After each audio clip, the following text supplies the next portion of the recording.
Before moving further into the nitty-gritty of the environmental history as it emerges and develops in the past 2 decades in India, let me briefly discuss two important considerations which I mentioned earlier, that the modern and earlier era. I make a distinction between Mahesh says that it's a watershed. The industrial revolution is a watershed. So I'm using pre-industrial societies and the post-industrial societies. In Indian context, for me, for the sake of convenience, I'm saying that pre-colonial and colonial. Indirectly, I'm suggesting that the pre-colonial means pre-industrial, and the colonial, there are boundaries are very loose. It's not as clear cut as industrial and pre-colonial, industrial and colonial. But the influence of Indian society can be easily seen on the colonial state in Indian context. When I say pre-colonial and colonial, the understanding of nature or environment has to be very carefully mapped, very carefully understood.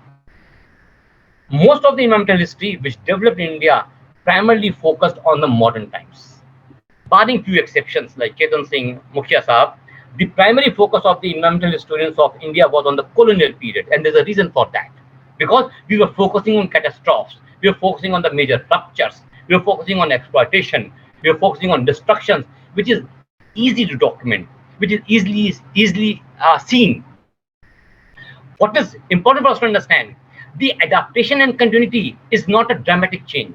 So you need a much nuanced understanding of past to understand the adaptation and continuity. Ruptures are very easy to locate. So the colonial environmental history or the modern environmental history of modern India primarily focused on the major events, major destructions, major ruptures. Whereas when we move to pre-colonial period, we suddenly realize that there are no clear-cut ruptures, there is no catastrophe which has to be examined. Rather, it is the negotiation which we have to document.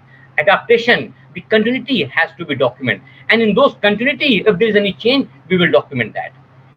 In another way, what we have been trying to argue, and where we have a disagreement with the Ramchand Guha and Madhav Gadgil's classical text, This Fissured Land, that was initially Bible for us, there's a limitation of that text. That limitation is also visible in the Anupam Mishra's work. I will be referring them later on also. They tried to glorify pre-colonial period as an era of harmony with nature, that humans are living in harmony with nature. And as the colonial, which brought the destruction. But in terms of attitude, we can't see major change. We were trying to exploit earlier, we were exploiting later also. It's the capacity which was limited. Our capacity to exploit was limited. We had no JCB. We were only working with our hands. The fastest mode of transportation and communication was horse. The major force which was available at the disposal of humans was elephant, nothing beyond that. Otherwise, it's a human strength which have to be used. Unlike machines, they have their own limitation. They cannot work 24 hours, 7 days a week. So there's a difference between the industrial and pre-industrial.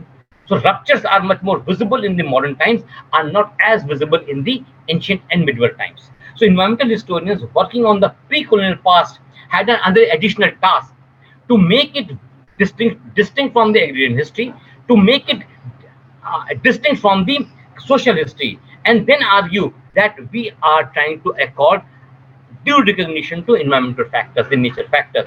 The nature factor can be seen in the water, in terms of water, in terms of forest, in terms of agriculture, etc., etc. Along with that, we also need to understand and appreciate the fluidity and change. At times, the change is so slow that it's not easy to document. And that is where I was trying to argue that this temporal boundaries doesn't apply on the environmental history, because the change is so slow, because the conventional boundaries of ancient and medieval is blurred when we are examining the change, which is very, very slow. So we need to realize that there is a major difference between environmental history of modern times and environmental history of pre-modern times, we may use the term pre-colonial times. It's history of much more dramatic events. That is history of much more subtlety. To make it further easy for you, or what I'm trying to communicate, one of the titles of my book is Visibly Invisible for the Nature. It's always visible. It's out there with us. But in terms of documentation, it is invisible. It's so pervasive that no writer is writing about the nature, because so common for them. That makes our task difficult to decipher the nature, because it is visible to us, but it is not visible in the document. It is invisible in the documents. And that is where the gender studies helped us. The silences are important in gender studies. Similarly, silences or omissions in the descriptions of landscape is important for us. So we are trying to adopt different kind of methodologies to move beyond the ruptures and beyond the catastrophes to understand the past societies. This is what I was trying to refer in terms of Madhav Gadgil's limitation, Anupam Mishra, and his two classical texts, Aaj Bhi Khare Hai Talab and the Rajasthan Ki Rajat Boondein. Both are very important texts. Both these texts are very, very important. Unfortunately, he is no more with us, Anupam Mishra ji. What he has done, he has documented the traditional rainwater harvesting systems in Rajasthan and Central India. The other text which Center for Science and Environment came published with the help of Anupam Mishra is the Citizens Report Volume 5, known as Dying Wisdom, and is documentation of traditional rainwater harvesting system of entire subcontinent, north, northeast, west, south, east. Everywhere they have tried to document the environmental history, the rainwater harvesting systems, and which is primarily based on the kind of work which Anupam Mishra was doing for the Central India and for the Rajasthan.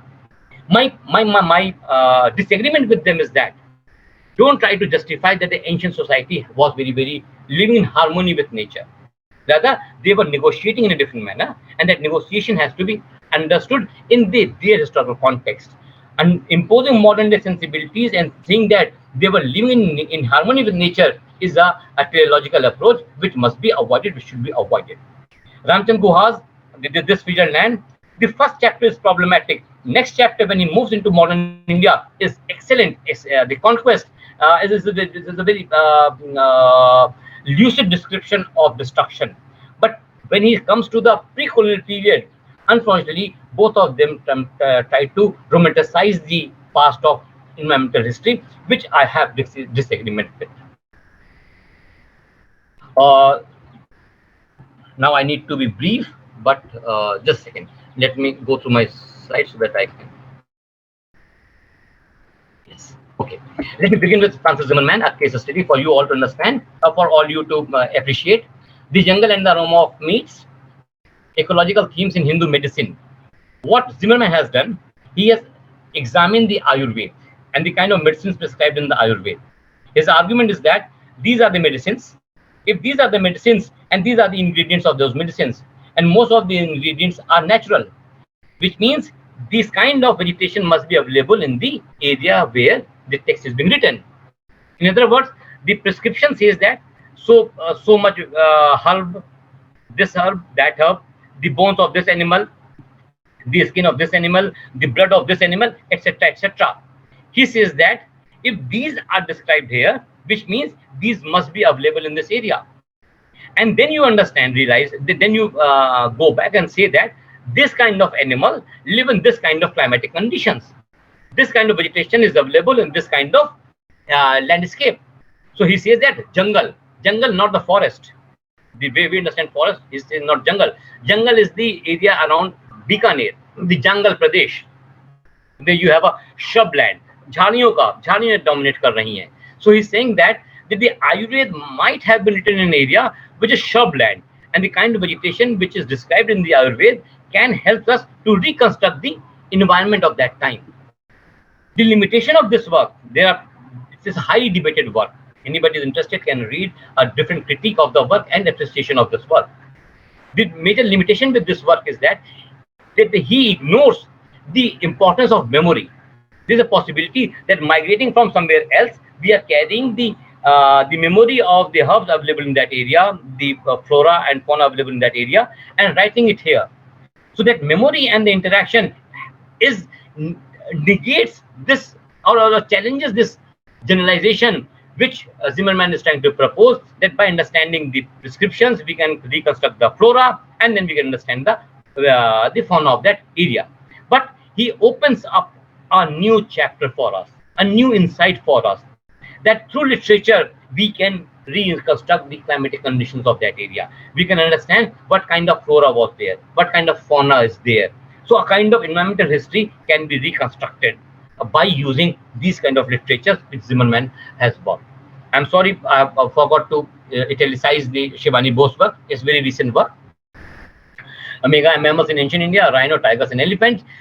Primary focus of my citing this work is that she is trying to suggest that in the Kutch area, modern day Ran area, in the Kutch area, you have evidence of rhino.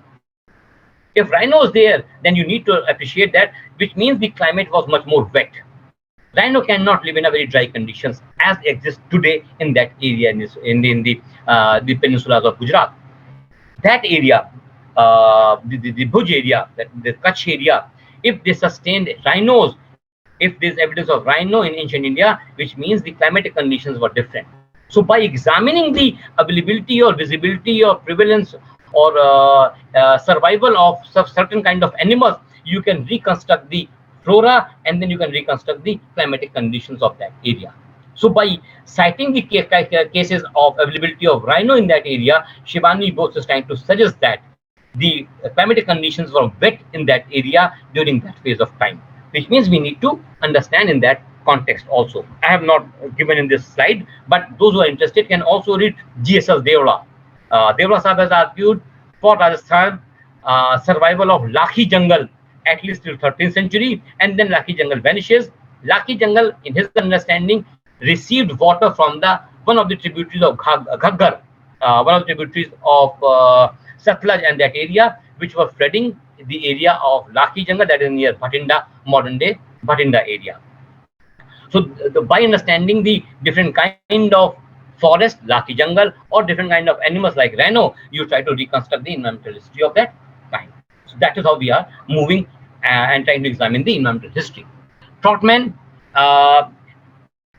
not going into details, I'm simply saying that the elephants, you need to understand that elephant, you need to appreciate and understand, you know that. You need to appreciate that elephants can be maintained in an area where you have a good vegetation. Elephants cannot be sustained in the desert landscape, which means if elephant is available, which means it has a dense forest area, which has a good vegetation. So by sheer evidence that you have elephant in these areas, you can understand the climatic conditions of that area. And in what ways the elephant has been associated with the royalty and its use in various manifestations of royalty is another domain which Trotman is trying to argue, that way he sees the elephants and kings. And in what ways elephants were protected, elephant forests were protected, as Arthashastra provides details of that. So certain kind of forests were also protected because they wanted to protect elephants. And this is not only in ancient India, even in Mughal times. The Gond Raja, the central India, the Gond Raja used to supply elephants to the Mughal Empire, to the Delhi Sultanate as well as Mughal Empire. So different kind of negotiations are existing. That also gives me liberty to say that the Gond Raja, which is more understanding is a tribal king, is supplying the elephants to the agrarian empire called Mughal Empire. So there are multiple kind of livelihood pattern, agrarian as well as the forest land and the agro-pastoralist communities of those forest lands. Sorry, in the bouncing, the T is additional, the T, you eliminate that. The title of the book is The End of Our Trail, The Cheetah in India. It's a classic text. Cheetah no more available in India. It's now extinct from India. And there's efforts are going on to import it from Africa. He has documented, Bhanu Singh has documented history of cheetah in India. And what he has done, he has used Mughal paintings and then tried to reconstruct the history of cheetah. Before moving further into, let me highlight one fact, and then perhaps you'll appreciate what I'm trying to say. Cheetahs could not breed in captivity. They were captured by Mughal Empire. They were captured by the rulers. They were kept in captivity, but they never bred. They never procreated in the confinement or in the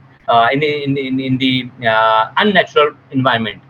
So, because of their inability to adapt to these conditions, ultimately they vanish. The reason for their vanishment is the introduction of gun and the gunpowder. With the guns, the capacity of human enhanced, that you can shoot it from distance and they will be killed. Till that technology comes to humans, it was difficult to kill the animals. And that is the other use of cheetahs. Mughal Badshah or the rulers, when they want to hunt, they cannot go for hunt. They cannot go hunt just for the sake of it, because if you're trying to chase an animal, animal will run to the forest. So what is used to happen that the Mughal emperor will sit like in this in one area, one corner, in the one direction of the forest, and the cheetahs were released from the other direction. So cheetahs will push the animals towards the king or towards the ruler. And when they come into close proximity, either a spear or the sword will be used, because we are talking of an era where gun is rarely available. So cheetahs were used for hunting purposes by the rulers. The cheetahs were released from the other side because they were tamed. They used to push the animals towards the ruler, and ruler used to then hunt the animals they wanted to hunt. So there's a different kind of understanding of cheetah, different kind of understanding of nature, and the modern understanding that the shooter is sitting here and he shoots somewhere there is not the right way to understand the pre-modern negotiation with the hunting traditions. So we need to examine that. Meena Bhargav, I'll discuss briefly. In what ways rivers have been changing course. The Diara area of Bihar is very important consideration for us to understand. So the history of river is very important for us to examine the environmental history of India, because with the change in the course of the river, the geography of that area changes. I'm sitting in Delhi. I can say that the area behind the Lal Killa, where today we have the ring road, was earlier the place where Yamuna used to flow. So the rivers changed their course, and what is the impact of that? That is being documented by Meena Bhargav in her argument in her paper, Changing River Courses in North India: Calamities, Bounties, Strategies. And these strategies are adaptation. I'm not going to discuss in detail my own work, monsoon ecologies. What is important for me to share here, that it is interesting for you whenever you get a time to read the Khanin system in Western Rajasthan area. When aridity was increasing in the area, we get the evidence of growth of settlement in the more desert area, more dry area. And when I tried to examine that, suddenly we came to realize that the evidence was given by Pirish Upadhyay when he examined the epigraphical evidences, which suggests that there is a movement from Nadi Matrak to Dev Matrak, from river fed irrigation to rain fed irrigation. And that is what Khanin systems are. They are rainwater harvesting systems. So even the epigraphs, we get evidence from in the terms like Nadi Matrak to Dev Matrak. But the real significance came to us or the historians visible only when we examine the Khanin system. Khanin has a different story. Because of the paucity of time, I will not venture into that. But the Khanin and the dry climate is early modern India, is early medieval India, and my primary work is from the 17th century, documents available in the Rajasthan archives. So I am moving from 6th century, 7th century AD to the 18th century, and that is where I say the temporal boundaries are not applicable when we examine the environmental history. I'm coming towards the end. There's a recently we have the book by Sugata Ray, Climate Change and the Art of Devotion, Geoaesthetics in the Land of Krishna.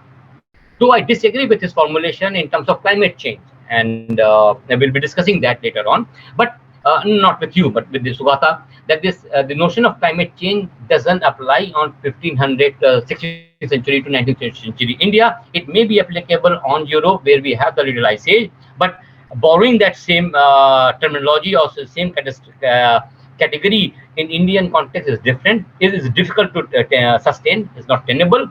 But the second part of his book, or the other focus of his book, in terms of the geoaesthetics, is very important for us to appreciate that in what ways the Vrindavan is imagined, the bridge is imagined, and the bridge is now reconstructed in the architecture. Bridge is reconstructed in the paintings. In what ways aesthetics develop and recreate the imagery of the bridge, and in what ways nature is depicted in that. Whenever we hear the term Vrindavan, it's an eternal paradise. So in what ways that imagination of nature, visible in the sculpture, visible in the architecture, visible in the painting, and the kind of aesthetics it communicates, has been contextualized in the larger context of environment by Sugata Ray. He's trying to say that Because of the fluctuation in the climate, we see changes in the depictions in the architecture, in the sculpture, and in the painting. So he's trying to bridge a gap between art historians and the historians, and then coming across with the environmental history of the Braj area of the land of Krishna. The Pratyanath, I'll not refer, I'll not deal with this book, The Climate of Conquest. But what is important for me to discuss is that when he was working on the paintings, he realized that the Babar is depicted sitting on an elephant, whereas in reality, Babar never sat on an elephant. It's the depiction in the Akbar's period when the Gulbadan Banu Begum was writing the memoirs, and it was being illustrated. In those illustrations, Babar is sitting on the elephant, whereas Babar never sat on the elephant. So usually we tend to understand, say that the paintings are very clear-cut evidence of the conditions. No, they are manifestation of the time when they are constructed, not the time which they are depicting. They are depicting the era of Babur, but they were painted in the reign of Akbar. So understanding of reign of Akbar is tended or is imposed back on the era of Babur. So in terms of historical evidence, we need to be very careful in that sense. The other argument which this book lets us know is that the Mughals are primarily riding the cavalry. They are cavalry driven. But when they try to capture or conquer the Bihar area or the Bengal area, they suddenly realize that their cavalry is not useful. So they move from cavalry to elephantry. And there's a transition from horses to elephant when they move into the eastern area. And when they were trying to conquer the Assam area, they started mounting their cannons on the on elephants, so that elephant can venture into the in the rivers, and the guns can be carried in that area. Interestingly, when they tried to capture the force of Ahoms, they suddenly realized that their cannon is of no use, because the force of Ahom are of mud. So when you throw up your cannon, the cannon goes and dumps into the mud. Had it been a stone, it would explode. It is not exploding because it is submerged in the mud. So the cannons became immaterial when they tried to capture the Ahom territories. So what he's trying to document is the role of environment in negating or managing the war strategies as well. So in what ways climatic conditions or the environment plays very important role in our understanding of reconstruction of past, and that is what the environmental history I am trying to argue with you all. I have escaped several scholars. I'll simply mention, and that is where I will also have to conclude. The colonial period I have not dealt with. There are works by Ramchandra Guha, Mahesh Rajan, Rohan D'Souza, K. Ramakrishnan. There's a long list of historians working on the modern era. I'm not going into details. I'll simply mention another work by Dipesh Chakravarty, which talks about Anthropocene, and in what ways Anthropocene has to be understood in the larger context. The larger argument which I'm trying to argue with the notion of Anthropocene is that Anthropocene can be seen from the beginning of the Industrial Revolution. Others have tried to argue Anthropocene with the beginning of agriculture, that with the agriculture, we started changing the landscape, we started cutting the forest, we started damming the rivers. So the agriculture can be seen as a beginning of Anthropocene. Other scholars have argued, no, it is the Industrial Revolution and the kind of changes the Industrial Revolution has brought is the beginning of the Anthropocene. To conclude that, let me give you an example, and then it's up to you to take a call where you want to place Anthropocene. If I use just a second. If I use this as a time scale, you can see the pencil in my hand. Just a second, I got it. If this is the time scale of human came into existence and this is the modern times, then agriculture became somewhere here. All this era, people are living as hunter-gatherers. If this is the human life, human existence, then this is where we are at the moment. This is when agriculture began. So the impact of agriculture is immense. Only with the agriculture you were able to produce surplus. That surplus leads to the beginning of the urbanization, civilization, and later on industrial revolution. I'm not denying that industrial revolution uh, uh, has a very different kind of pace. But agriculture also played a very important role in humans' negotiation with the nature. Or, in other words, can we argue that, or can we locate the beginning of agriculture as the beginning of Anthropocene? This is a question I'm leaving on you all to discuss and come to your own conclusions. Thank you very much. Thank you. Very beautiful और इतनी खूबसूरती से और इतने जो detail जो हिस्टोग्राफिकल analysis जो आपने की है, वाकई में वो बहुत ही मुश्किल है मेरे ख्याल से। इतने सारे जो काम हैं उनको एक साथ ला करके समअप करना और उसके बारे में बात करना, लेकिन आपने बहुत अच्छे तरीके से जो है उन सबको एक तरह से समेटा है, जो कि इतने कम समय में बहुत ही मुश्किल काम है जो आपने किया है। जो मुझे लगता है कि जो खास करके जो ये जो इन्वायरमेंटल हिस्ट्री का अपने आप में जो फील्ड है, ये जाहिर है कि हालांकि जिस आपके इस एनालिसिस से लगता है कि काफ़ी कुछ काम हुआ है, लेकिन फिर भी अभी लगता है कि ये जैसे शुरुआती है, अभी बहुत सारा काम जो है अभी बचा हुआ है और कहीं न कहीं कई चैलेंजेज भी हैं जो इसके साथ आ रहे हैं। और मेरे ख्याल से जो ट्रेडिशनल जो हिस्ट्री राइटिंग का जो नेचर है, उस पर भी कई सारे सवाल जो है उठ रहे हैं। जैसे कि आपने बताया ही कि किस तरह से कोई अगर रिसर्च करना चाहता है तो उसके लिए किस तरह की दिक्कत जो है आती है, क्योंकि हमारी एक अंडरस्टैंडिंग है हिस्ट्री की कि इस पीरियड में ये होगा, ये नहीं होगा, इसका सुपरवाइजर कौन बनेगा, कैसे किया जाएगा, मॉडर्न का होगा, मेडिवल का होगा, क्या होगा। तो ये इस तरह की सारी चीज़ें जो हैं वो हैं ही।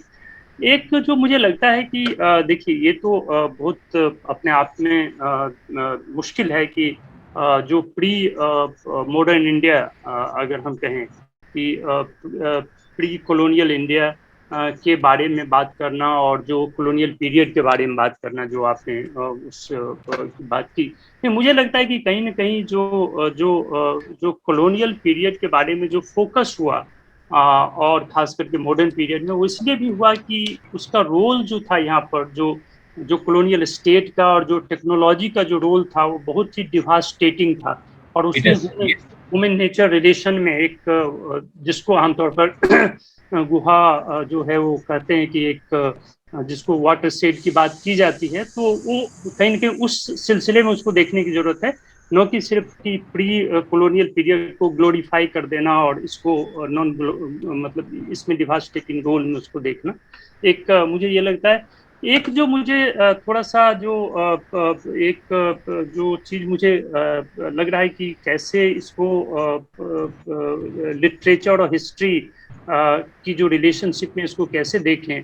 मसलन मैंने विजयदान देथा जो राजस्थानी जो लेखक रहे हैं, और उन्होंने बहुत सारी उनकी कहानियां मुझे बहुत पसंद हैं और मैंने बहुत सारी पढ़ी है बचपन से धीरे धीरे। तो वो अपनी कहानियों में जिस खूबसूरती से जो ह्यूमन नेचर रिलेशंस को जिस तरह से प्रस्तुत करते हैं, वो अनोखा है अपने आप में, अनोखा है। मुझे कई बार लगता है कि यार उसको पढ़ के मेरे अंदर कहीं ज्यादा समझ और संवेदना पैदा होती है जो कि हिस्ट्री से नहीं आ पाती। ठीक है ना? तो मैं वो इसको एक चैलेंज के रूप में देख रहा हूँ कि एक हिस्टोरियन के लिए कि वो अगर वो ऐसा हिस्ट्री लिख रहा है उसी पीरियड में, तो कैसे वो अपने को किस तरह से उसका जो एक तरह से क्या कहेंगे कि उसकी जो स्किल है वो कैसी हो, जो वो अपने को वैसा ही उम्दा हिस्ट्री जो है वो इन्वायरमेंटल पर्पस से वो लिख सके उस पीरियड के बारे में। ये मुझे लगता है कि थोड़ी सी मतलब सोचने की शायद जरूरत है सबको। और एक और मिनट जोड़ सकूं। मुझे एक बात और लग रही है, वो ये आपने कहा ही बेसिकली ये देखिए, हिस्ट्री की एक समझ हमारी वो भी है ना कि क्रोनोलॉजिकल हिस्ट्री, कि इस पीरियड में ये और हम करते आ रहे हैं कि देखिए मुगल पीरियड में ये था, दिल्ली सल्तनत में ये था, उससे पहले गुप्ता पीरियड या फलाना ये। तो कई बार ये बड़ा ये होता है कि अगर ये इन्वायरमेंटल हिस्ट्री के साथ ये क्रोनोलॉजिकल जो एस्पेक्ट है उसको कैसे लाया जाए, और क्या या तो फिर क्रोनोलॉजी को छोड़ करके अब जो है वो चला जाए अपने आप में, तो वो ये सारी चीजें हैं। और मेरे ख्याल से जाहिर है कि जो आपने शुरुआत की है वो अनाल्स स्कूल की जो बात है, वो बहुत उस तरह का काम कहीं ना कहीं मुखिया जी ने किया, लेकिन वो काम जितना आगे होना चाहिए था मेरे ख्याल से शायद हमारे जैसे नहीं, देश में बहुत जरूरत है, लेकिन वो काम हुआ नहीं उस तरह से। तो ये मेरा जस्ट एक छोटा सा टिप्पणी था इस पर, और कुछ विशेष नहीं जी। बाकी और किसी के कुछ?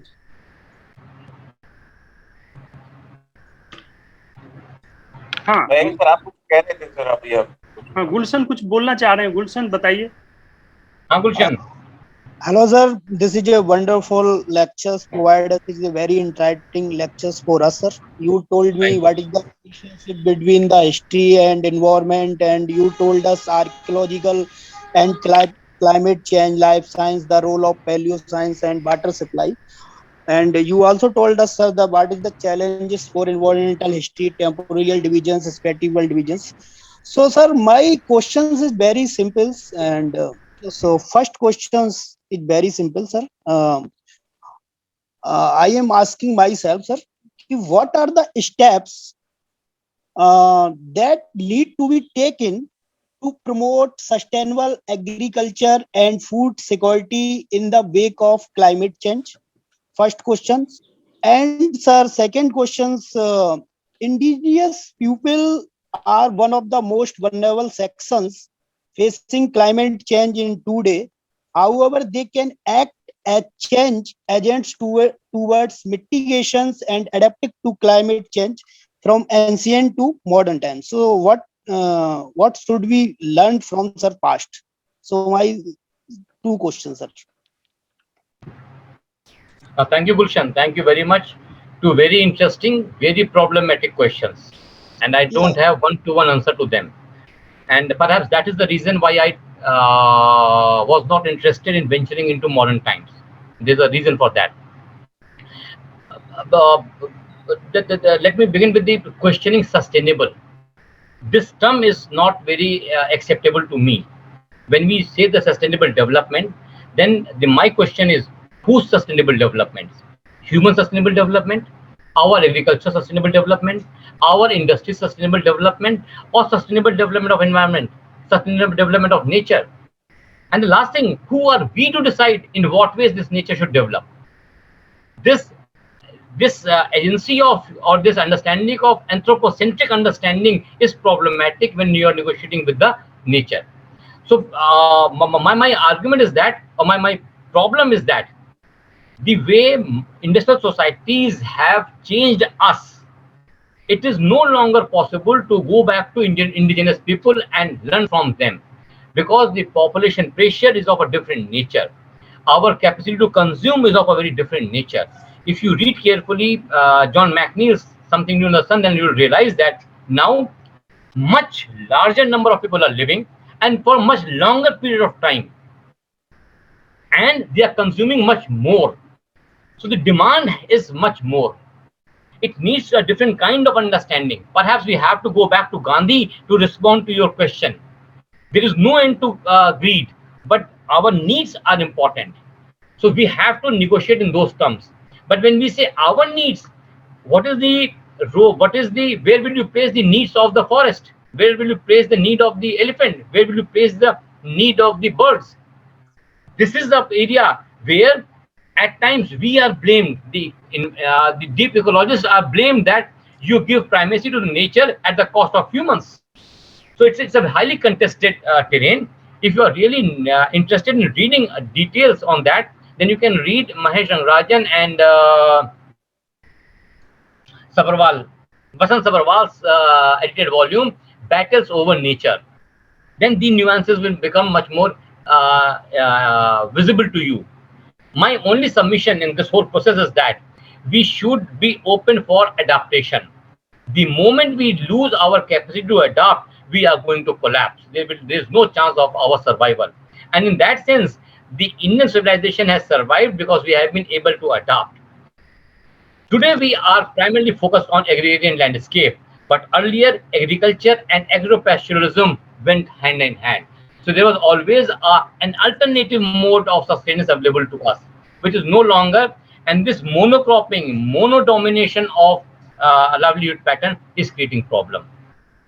That is where I'll restrict myself, Gulshan, because it's a large debate. Okay, sir. Thank you, sir. Thank you, sir.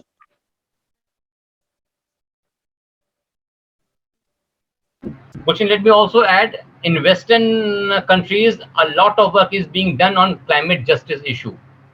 Yeah, yes. I can use this platform to share. As a teachers group, we have constituted a group called Teachers Against Climate Crisis. Umesh is aware of that. The Teachers Against Climate Crisis, it's a group of teachers, non-partisan, non-funded. We put in our own efforts, and we have been arranging webinars on that. And what our objective was to communicate the crisis to the students so that a larger society can be made aware. Because of the pandemic, we have shifted back to webinars, and those webinars are important. Anybody who's interested can join as a teacher. It's a Teachers Against Climate Change initiative where we are giving due importance to issues of climate justice as well. Thank you, sir. Sir. Hello. जी, Yes, जी, sir. Yes, sir. जी, Go on, sir. Sir, as you have shown एक song जो कि आपने दिखाया कि migration theory का, जिसका भी मैं जिक्र करना चाहता हूँ सॉन्ग के संदर्भ में, कि जहाँ की कोई सरहद नहीं है, कोई बाउंड्री नहीं है, ठीक है।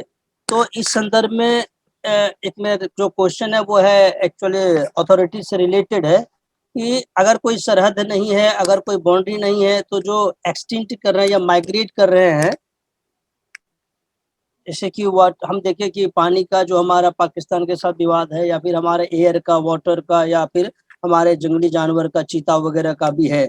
हमारे यहीं बगल रीज में भी चीता रहते थे, ठीक है, जिसको सुनील कुमार ने भी लिखा है उनके ऊपर, ठीक है। तो जब कोई बाउंड्री नहीं है, देन तो अथॉरिटीज कौन है, इसको हम कैसे डिसाइड करेंगे? ये माइग्रेशन का जो हमारा, अगर कहीं से भी पॉल्यूशन होता है या कोई हमारा एक्सटेंड कर रहे हैं, तो इसका डिसीजन किस आधार पे और कैसे हो सकता है? शिशिर, मुश्किल सवाल पूछ रहे हैं आप, काफी मुश्किल सवाल पूछ रहे हैं, और इसका जवाब अहिस्टोरिकल हो जाएगा अगर मैं ये कहूँ कि हम लोग पीछे जा सकते हैं। एंड दैट इज व्हाट मेरा गुलशन से ऑब्जेक्शन था कि we can not go back to the pre-industrial societies. We cannot go back to indigenous people. We have to live with these modern boundaries. My only submission by citing that song was that environmental historian should not confine themselves to the national boundaries. It's a given fact that given the level of social development, civilization development, we have accepted nation as the most viable forms of sustenance. And I'm not going to comment on that because it's a very controversial subject at the moment. My only submission is that as a historian who's working on environment, you should not confine yourself to these considerations. You should go beyond that because nature, environment doesn't abide by these boundaries. Okay, sir. No solution. Solution नहीं हुआ sir problem का। है नहीं शिशिर, solution अगर होता तो हो गया होता। हाँ, अगर इतने आपका माइक बनता हूँ मैं सर जी। हाँ, मैं ये कह रहा हूँ शिशिर की ये भी बात है इसमें कि जो कुछ बाउंड्रीज वो होते हैं जो नेचुरल क्रिएटेड होते हैं, जो नेचर ने क्रिएट किए हैं कई बार, और वो बाउंड्रीज हैं जो हम ह्यूमंस ने समय के साथ बनाए हैं। हाँ, तो जो बहुत सारी जो सीमाएं आज जो हमें राष्ट्रीय सीमाएं दिख रही हैं वो बहुत पुरानी नहीं हैं, वो हाल में बने हैं। हाँ, जैसे आप देख रहे हैं ना कि भारत और पाकिस्तान के बीच की सीमा है या भारत और बांग्लादेश के बीच की सीमा है, ये सब सीमाएं बनी हैं। तो सीमाएं तो इस तरह की सीमाएं अगर बनी हैं टूटती भी हैं। हमें पता है कि किस तरह से नए नए देशों का निर्माण हुआ है हमारे समय में ही, जैसे कि सोवियत रशिया देखिए जो यूएसएसआर से होकर के अब कई सारे कंट्रीज में वो बट गए हैं। और दूसरी तरफ ऐसे भी एग्जाम्पल्स हैं कि नए देशों का निर्माण हो रहा है, तो कई बार इंटीग्रेशन भी होता है। जर्मनी जो डिवाइडेड था वो एक हो गया, वहाँ सीमाएं जो है वो हटा दी गई। तो मतलब सीमाएं कोई मतलब वो नहीं है कि परमानेंटली स्थापित सीमाएं हैं ये। और जब हम इन्वायरमेंट के सिलसिले में या हम नेचर के सिलसिले में बात करते हैं तो उसका जो फ्लो है वो इन सीमाओं को हमेशा क्रॉस करता है ना, कि वो इन सीमाओं के दायरे में नहीं रहता है ना। तो जैसे बात करेंगे सर की, जैसे कि अभी चाइना की जो एक सी के ऊपर जो विवाद है, चाइना का एक सीख समुद्र के ऊपर जो विवाद है, उसका तेल को लेके विवाद है। तेल का जब पॉल्यूशन होता है, अगर जो समुद्र अगर पॉल्यूटेड होते हैं तो वो तो उनकी तो पॉल्यूशन की तो बहुत ही बढ़ता ही जाएगा। एक नेशन दूसरे उसका तो कोई बाउंड्री नहीं है। तो पॉल्यूशन का रिस्पॉन्सिबल तो किसी एक को तो लेना पड़ेगा कि आखिर नदियां इस समुद्र का पॉल्यूशन को, लेकिन उसके में अगर हमारे प्रीशियस चीज निकल रहे हैं तो उसका है क्लेम हम करते हैं कि मेरा है। नहीं, मेरे ख्याल से सिर्फ यहाँ पर ये कहना कि किसी एक को लेना पड़ेगा, ये बड़ा मतलब कंट्रोवर्शियल बातें हो जाएंगी कि कौन एक को लेना पड़ेगा। ये कहना शायद ज्यादा जरूरी है कि हम सबको लेना पड़ेगा, समझे ना। तो इसलिए जो आपको पता है कि पोल्यूशन को लेकर के, ग्लोबल वार्मिंग को लेकर के किस तरह की निगोशिएशंस और चीजें जो हैं वो चलती रही हैं। तो इसमें जब आप ये कह देंगे कि कोई एक पावर, एक सत्ता जो है वो इसकी रिस्पॉन्सिबिलिटी ले, तो मुश्किल है। इसीलिए एक तरह से ये कोशिश हो रही है कि जहां तक हो सके हम जो है अवेयर हों इन सब को लेकर के, और इसके बारे में चिंता करें। जो है कहीं ना कहीं ये बात समझनी पड़ेगी। या तो फिर उस तरह की बात हो जो आप कह रहे हैं कि ऐसी फ्यूचर में कोई ऐसी बात हो कि एक ग्लोबल गवर्नमेंट बने, और वो ग्लोबल गवर्नमेंट कहीं ना कहीं जो है ऐसे इशूज जो है उसके जिम्मे जाए और वो इसको देखे। तो ये तो फ्यूचर की बात है कि पता नहीं कि उस दिशा में क्या होगी, अदरवाइज तो कहना मुश्किल है।